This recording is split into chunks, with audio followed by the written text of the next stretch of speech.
За та бүхэнд үдээс хойш мэндийг хүргье.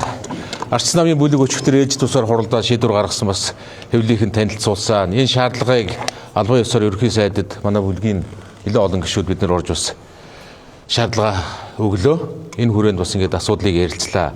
Ер нь сүүлийн үед одоо чуулган явж гэн, засгийн газрын хурлууд болж гэн. Ямар шийдвэрүүд гарч байгааг та бүхэн харж байгаа бах.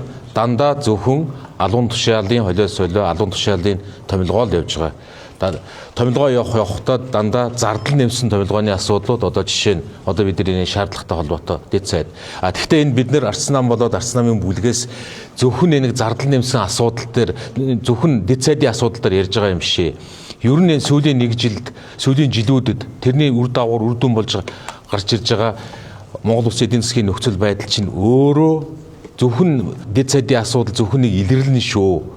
Яг энэ төрийн зардал, төсвийн зардал, олон зүйл, төсвийн тасалдал, орлогын тасалдал, энэ олон зүйл, энэ бизнес аж ахуйн нэгжүүдийн дампуурал, энэ олон зүйл чинь нөхцөл байдлыг одоо бүгдэд харуулж байгаа хаа гэж бодож байна. Тэгээд арчс намын бүлгийн шаардлага зөвхөн дэд сайд биш, энэ төрөө цонхон болгоо, төсвөө танаа, энэ ажил дээр бодлогын томоохон баримт бичиг оруулж ирж яаралтай батлуулах хэрэгтэй. Энэ дээр илээр ард иргэдийн ихээр бохиндж байгаа дэд сайдыг цуцлаа гэдэг. Тэгээд ерөнхий сайд ихний байдлаар хариулт өгж байгаа нь засгийн газрын тухай хуулинд дэд сайд байж байна гэдэг заалттай гэдэг хариулт хэлж байна. Тэгэд энийг улсын хурал өөрчлөх боломжтой та бүхэнтэй хамтарч ажиллая. Энэ хуулийн төслийг өргөн барьж улсын хурал дээр засгийн газрын бүтцээс дэд сайдтай ажиллана гэдэг заалтыг хасах ёстой. Тэгвэл бид нар энэ дээр хамтран ажиллая гэдэг саналыг хэлж. Гэхдээ эхлээд энэ хуулийн өөрчлөлтөн дээр бид нар хамтран ажиллая гэдэг саналыг хэлж байна. Тэгээд бид нар бас ингээ бүлгийн гишүүд дахиад ярилцаад. Та бүхний хүссэн хариулт муу юм уу?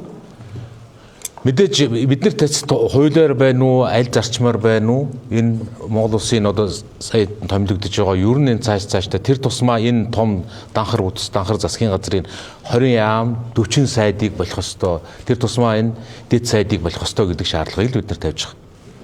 Тэгээ энэ саяны шийдвэрүүдийг бид нар тэгээд бүлгийн хурлаар дахиад ярилцаад явна. Яг хуулийн төслийг бид нар одоо засгийн газарт өргөн барьж байгаа энэ дээр хамтран ажиллана гэдэг саналуудыг хэлж байна. Тэгээд бид бүгд бол жишээ нь тэр хувьчлалын олон нийтийн болгоно гэдэг асуудал кичнээн олон жил ярьсныг та бүхэн мэдж байгаа. Энэ бол тэгээд ороод төрийн банкны 5%-ийг хувьчилдаг. Энийг хувьчилсан уу? Хувьчилсан гэж хэлдэг. Олон нийтийн болгосноо болгосон гэдэг. Тэгээ 95% нь төрийг 5% нь хувьчлаад энэ хувьчил мөн үү биш үү? Хэн хэнийгээ хуураад байгаа ийм л зүйл шүү дээ. Өнөөдрийн байдлаар одоо нийтдээ 3.4 их найт төгрөгийн татврын өртөө явж байгаа. Тэгэхээр нийт 20 мянган аж ахуй нэгж хаалгаа барьсан байна.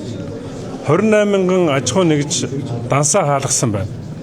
Гэтэл одоо энэ одоо бүх одоо өрөөгөө буцаагаад гадаад бонд 2.2 их найт төгрөгийн бонд, дотоод бонд 500 тэрбум төгрөг, дээрээс нь 700 тэрбум төгрөгийн гадаад зээл авч одоо энэ бүх одоо төсвийн алдагдлаа нөхөж байна. Өөрөөс өөрийн хооронд монголчуудыг явуулж байна. Монголчуудын одоо нэг хүнд ногдох өр нь 50 сая төгрөг хүрчлээ. Ийм одоо нөхцөл байдал энэ аж ахуй нэгжийн асуудал хүндэрсэн энэ үед төрийг данхаалгаж албан тушаалтнуудыг нэмж байгаа нь энэ иргэдийн төрд итгэлийг байхгүй болж байна. Тэгэхээр ер нь бол Монгол ардын нам бол данс хааж ард түмнэрээ даажигнадаг нам боллоо. Дарга томилж ард түмнээ даралдаг нам боллоо. Дэд сайд томилж ард түмнээр даажигнадаг ийм одоо нам болсон байна. Тийм учраас энэ хуулийн төслийг өргөн барьж энэ дэд сайдууд байх тухай энэ асуудлыг одоо үлгэрээ хэлц шийдвэрлэж өргөн барина. 3 дахь өдөр засгийн газрын хуралдаанаараа энэ асуудал дээр засгийн газрын одоо байр суурийг биднэрт албан бичгийг биднэрт өгөхөр болсон.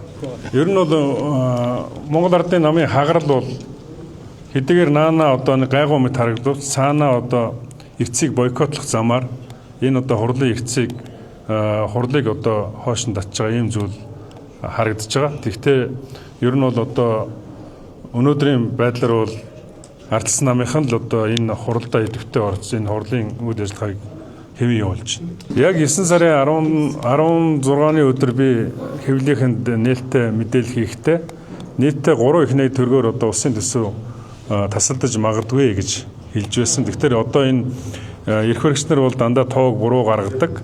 Ер нь бол 2.8-аас 3 их найдын өргөөр оны эцгэхэд одоо төсөв тасалдана.